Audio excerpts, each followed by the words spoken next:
takisto pánovi primátorovi mesta Hnúšťa Michalovi Bagačkovi, pánovi Šutovi a Romanovi Levedovi za ústretovosť.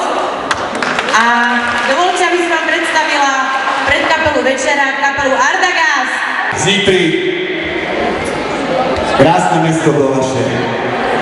Len je tu trošku zima.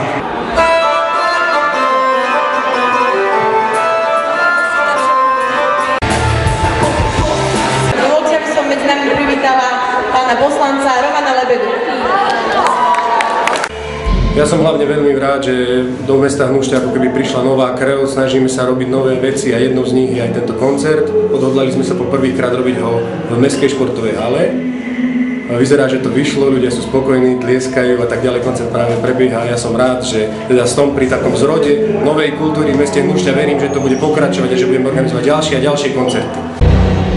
Hnúšťa je naozaj rada, že môže opäť privítať Desmod, a to ešte dokonca v zimných mesiacoch v našej športovej hale.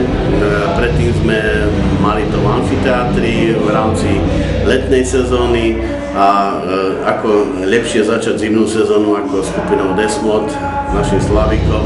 Ľudia ju majú radi, ľudia sa na ňu tešia a myslím si, že zažijú pekný večer. A dopočul som sa, že v Hnúšti koncertuje skupina Desmod, tak som veľmi rád prišiel a vidím, že ľudia sa tu skvele zabávajú. Som rád, že aj v meste ako je Hnúšťa je možnosť, aby ľudia videli a počuli takúto skvelú slovenskú kultúru a verím, že to nie je posledný krát. Želám Hnúšťanom, ich primátorovi, poslancom miestneho zastupiteľstva veľa úspechov a nech sa tejto dobrej tradície držia aj naďalej.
Máme, čo sme chceli.